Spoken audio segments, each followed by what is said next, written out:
Hello my fellow Star Citizens, and welcome back to the channel. Star Citizen recently released the latest roadmap roundup for all the information in the verse, everything that they're changing in the development roadmap. And while the last couple roadmaps have been a little bit disappointing in my personal opinion, I thought that this one was really interesting. You know, it's been a while since we've seen this much stuff being added to the roadmap in a roadmap roundup. It seemed like the last while the roadmap roundup has really been just a very few small changes rather than a bunch of stuff being added. And so whenever we get one of these that has a lot of information and a lot of things being changed, it's really, really exciting. And I thought that a lot of the stuff that they talk about on this roadmap is really exciting and is going to make a great addition to the game when it is finished. So I just wanted to go through this list of things that are being added on the development roadmap, talk about where they are going to fit in the verse, as well as my personal thoughts on each item. If this is your first time to my channel, please consider subscribing and leave a like on the video to help support my channel. Anyways, let's jump right into this, shall we? So the very first item on the roadmap here is vehicle tractor beams. Implementing tractor beams attached to ships, either remote operated or a turret-like attachment. This allows players to move and tow bigger objects, including other ships. This was added to the EU-PU gameplay feature team and weapon content team's schedule. So we know that utility items like this are going to be a pretty big deal on a lot of ships. Some of them that I can think of off the top of my head include the Origin 315P, the Drake Cutlass Black, the RSI Constellation Taurus, and the Argo SRV all feature these ship-mounted tractor beams. Oh, and the Consolidated Alma Nomad also has one. These are going to be extremely useful for loading and unloading large loads of cargo or other things onto or off of the ship without having to use a handheld tractor beam and maybe having to move them one at a time because the handheld tractor beams simply aren't able to carry as much weight or as much mass as these vehicle tractor beams will be. And with the upcoming cargo refactor, where cargo is going to be changed and made physicalized, and all of the things that are going to go with that. I know that CIG's mentioned potentially having players have to always manually load or unload cargo onto their ship. This is going to be a pretty big game changer and is going to make some of the ships that have these tractor beams with them much more valuable, because you will be able to load or unload cargo onto your ship much more easily than you would if you didn't have the tractor beam. So I think that's a really good change. I think that's going to give a lot of the ships that are supposed to have them a very welcome update and additional functionality that they didn't have before, and make them even more valuable than they previously have been in the verse. So I think that's a really good addition. The next item is artificial gravity. Implementing the dedicated functionality for items controlling the gravity per room of the ship for ships, outposts, and stations. This also includes player controls as part of engineering gameplay. So the mention of engineering gameplay is really exciting because we currently don't really have much of that, but I would love to see more engineering gameplay, especially for some of the larger ships, as we're starting to get more of these large ships like capital ships, you know, Reclaimer, Hammerhead, the Idris, the Merchantman, the 890 Jump, all these larger ships that are going to require multiple people to not only fly and shoot, but also to maintain things and repair things. And I think that having an engineering gameplay loop is going to go a long way to increasing immersion in the verse, and so I think that's really important. But this artificial gravity is a step forward in the right direction, and being able to turn the artificial gravity on or off in different rooms within a ship, I think is super cool. I think that gives players an opportunity to, potentially mess around with their ship, turn off the gravity in your ship and have some fun with that. But I think that there is a lot of good that can come from that, and maybe not specifically the gravity thing on its own, but the engineering gameplay as a whole, I think is really valuable to get a mention of and to see start to emerge in the verse. Next up, Fire Rat's Armor, developing multiple armor variants for the Pyro Gang Fire Rats. So we've seen recently the Ninetales pirate organization has been given their whole customized gamut of armor. There are dozens of different pieces of armor and clothing that these Ninetales guys have now, and they're all really cool. They're all stylized and have, logos and stuff on them, and makes them really feel like a coherent organization, even if they all kind of wear, ragtag pieces of gear. I think it's super duper cool. I would just love to see more, groups like this in the verse that have recognizable styles of armor or of gear that you can tell. Oh, this guy's from Ninetales, this guy's from Fire Rats, this guy's from Xenothreat, or whatever group they are. And I think as we start to get Pyro and other systems into the game, I think that this is going to be an even bigger deal, being able to, recognize that someone is a part of a certain group on site. So that's super duper cool. Shopkeeper outfits, implementing a new generic shopkeeper uniform for various NPCs in the persistent universe. This is one of the ones that's just kind of there. It's not something super exciting. I guess shopkeepers will be dressed different from normal NPCs, which is kind of fun. It's not something that makes that big of a difference, but it's there. Unified item ports, FPS, renaming and standardizing character item ports to properly represent their capabilities. This includes expanding their capabilities to allow for more types of equipment to be used on the current item ports. So I think this is going to be important as we start to get more and more items like, salvage guns or a larger variety of weaponry and stuff like that.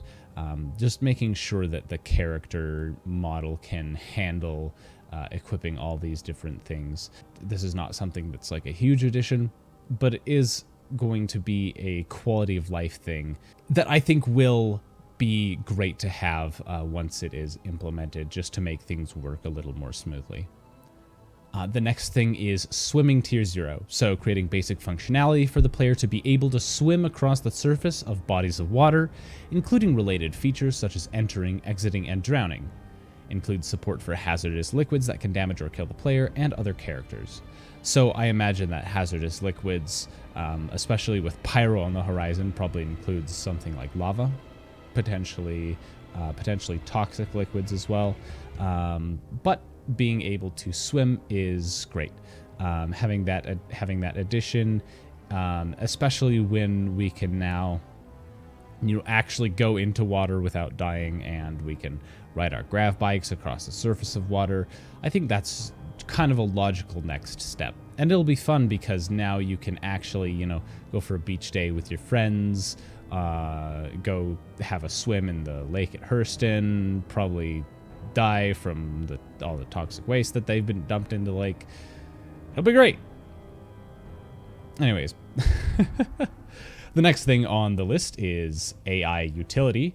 So implementing the utility AI behavior. So the AI will drive vehicles, pick up, haul, and stow carryables, as well as manage the vehicle's cargo bay and inventory. So this is really interesting, and this is something that I've mentioned a few times before, but I've always thought it would be really cool to have NPC, pilots moving around the verse, or NPC vehicles moving around the verse, loading and unloading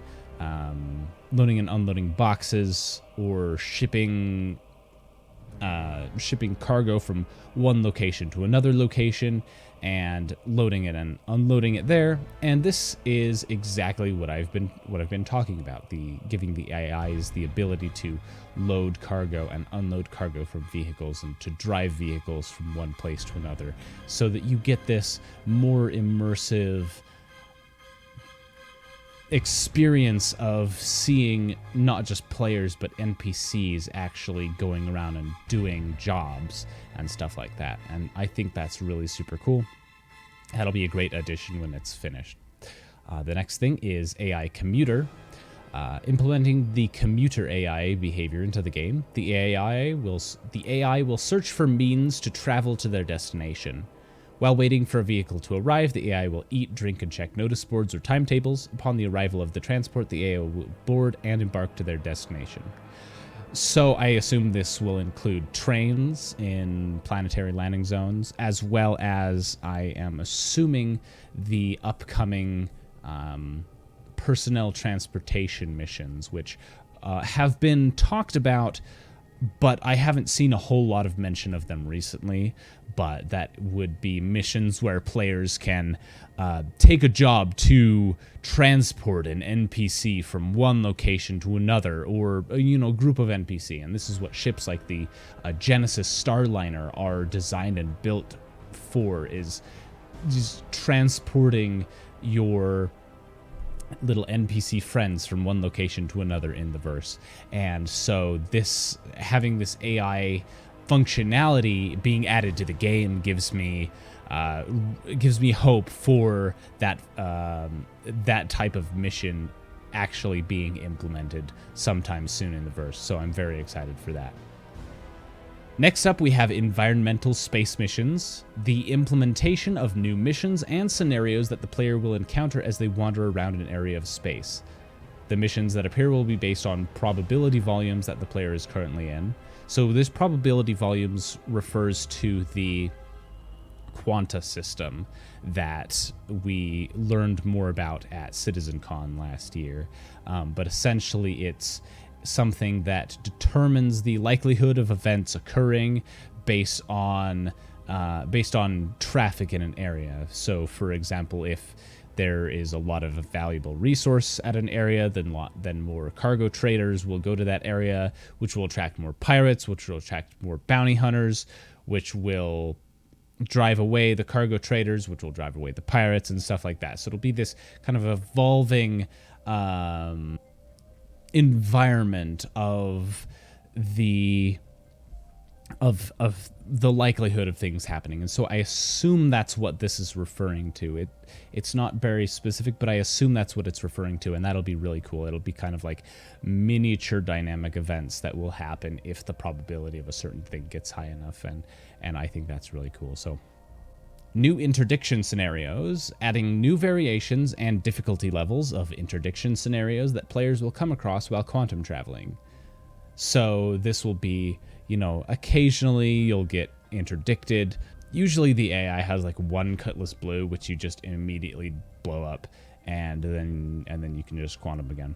So I'd love to see, variation in this where, sometimes it's just like one little ship like a Cutlass or a Mantis, or sometimes maybe you come out and there's like a whole fleet sitting there waiting for you, and you have to try and escape. I think that sounds really super cool, and so I'm really interested to see how they manage to make this work. Finally, the last item on the list is physicalized weapon handling. So this introduces character animations while interacting with and customizing FPS weapons. The aim is to add a tactile look and feel to weapon handling, supporting the wider goal of high-fidelity character interactions with all relevant objects in-game. So this is essentially just quality of life, polish, and performance as far as just immersion in the verse is concerned. This is stuff like, whenever you're using a gun, it'll instead of, you know, you go to add a holographic sight on top of it, instead of it just appearing, it'll show your character like slotting it on and stuff like that. It's just a little bit of extra animations to make things a little more realistic, which is really cool, I think. So overall, there are some things that are super exciting and some things that are a little bit less exciting, but overall, it's really nice to see them starting to add a bunch of new stuff onto the roadmap. And I think that because we are having a much longer patch cycle with 3.17.2 and then 3.18 also probably going to be in PTU for a very long time, it's nice to see them adding more things to the roadmap. So I'm really excited for some of these changes that they're going to be making. 3.17.2 is currently on the PTU. There's a lot of really cool stuff in it. There are some performance issues. There are some issues with rubber banding, especially when you're on foot. I haven't noticed it as bad in ships, which is great, but definitely the desync when you are on foot is pretty bad. There are also some bugs that can cause crashes, so it definitely is going to stay on the PTU for a while. Anyways, thank you guys for watching the video. I do hope that you enjoyed it. If you did, please make sure to subscribe to the channel and leave a like on the video to help support my channel. If you'd like to help support me monetarily, feel free to join the channel membership by clicking that join button down next to the subscribe button. It's only $5 a month, and it gets you access to special members-only perks, including early access to videos, bonuses, and perks in live stream chats, and more. Anyways, I hope you all enjoy this video, and I will see you guys in the verse.